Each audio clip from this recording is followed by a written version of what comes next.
আজকে সকাল থেকে রয়েছে বঙ্গের কিছু জেলায় নিম্নচাপ এবং বৃষ্টি, যা থেকে আজকের মধ্যে আমাদের ত্রিপুরা রাজ্যেও কিন্তু বৃষ্টি থাকার সম্ভাবনা। এছাড়া আগামী দিনে আবারও নিম্নচাপ প্রবেশ করবে বঙ্গের জেলায় জেলায়, যা থেকে একটানা 4 থেকে 5 দিন বৃষ্টি থাকার সম্ভাবনা আছে।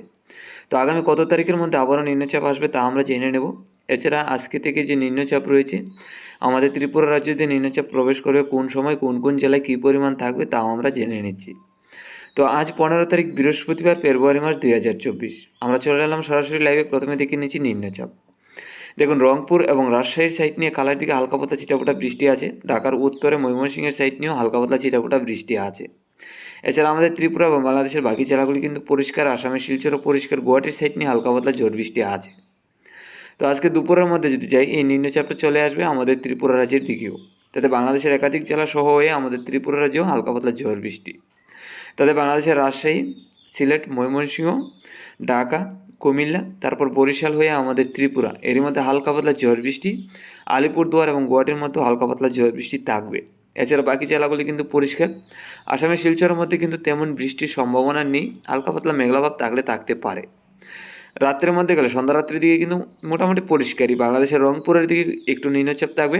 আলিপুরদুয়ার এবং গুয়াহাটির মধ্যে কিছুটা নিম্নচাপ, যা থেকে হালকা পাতলা ঝড় বৃষ্টি থাকার সম্ভাবনা আছে এইসব জেলায়। এছাড়া বাকি জেলাগুলি পরিষ্কার হয়ে যাবে। আমাদের ত্রিপুরাও পরিষ্কার। মধ্যরাত্রির মধ্যে একদম পরিষ্কার হয়ে যাবে আজকে।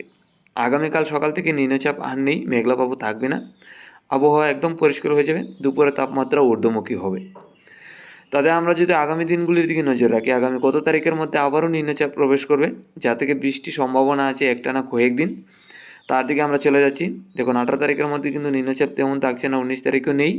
20 তারিখ বিকালের মধ্যে গেলে দুপুর থেকে আমরা কিছু নিম্নচাপ লক্ষ্য করতে পারছি বঙ্গের জেলায় জেলায়, যা থেকে আমাদের ত্রিপুরা, বাংলাদেশ, আসামের শিলচর এইসব জেলার মধ্যে কিন্তু বৃষ্টি থাকবে, যার কারণে দক্ষিণের দমকা হাওয়া বইবে ত্রিপুরা, বাংলাদেশের একাধিক জেলায় আগামী 20 তারিখ থেকে। তো দক্ষিণের হাওয়া বয়ে চলার কারণে বঙ্গোপসাগর এবং মায়ানমার থেকে কিছু নিম্নচাপ এই বঙ্গের জেলায় জেলায় প্রবেশ করবে, যা থেকে বৃষ্টির সম্ভাবনা আছে। তো 20 তারিখ থেকে হালকা থেকে মাঝারি এবং ভারী বর্ষণের সম্ভাবনা একটানা আগামী 23 তারিখ থেকে 24 তারিখ পর্যন্ত। তো বঙ্গের জেলায় জেলায় কিন্তু আগামী দিনগুলিতে একটানা 3 থেকে 4 দিন ঝড় বৃষ্টি থাকবে। তাতে বজ্রপাত সহ ঝড় বৃষ্টি থাকার সম্ভাবনা কিন্তু আছে। আমরা প্রত্যেক দিন নজর রাখবো এই নিম্নচাপ এবং বৃষ্টির সম্ভাবনার দিকে।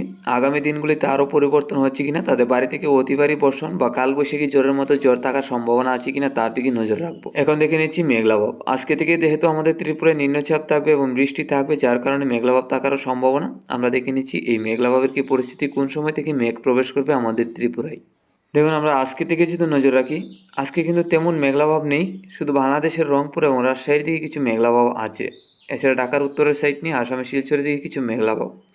আমাদের ত্রিপুরা এবং বাংলাদেশের বাকি জেলাগুলি কিন্তু একদম পরিষ্কার আছে, কোনো রকমভাবে মেঘ নেই। আজকে দুপুরের মধ্যে যদি চাই, এই মেঘটা কিন্তু আরও বাড়তে চলছে, যাতে সম্পূর্ণ বাংলাদেশ হয়ে আমাদের ত্রিপুরা রাজ্যের দিকে থাকবে। তাতে দুপুরের মধ্যে লক্ষ্য করতে পারছি রাজশাহী, ঢাকা, কুমিল্লা, তারপর বরিশালের সাইড নিয়ে আমাদের ত্রিপুরা, আসামের শিলচর এবং গুয়াহাটি, আলিপুরদুয়ারের দিকে হালকা পাতলা কিন্তু মেঘলাভাব আছে। তারপর বিকাল দিকে আবারও পরিষ্কার হয়ে যাবে। রাত্রের দিকে একদম পরিষ্কার থাকবে, মেঘলাভাব আর নেই।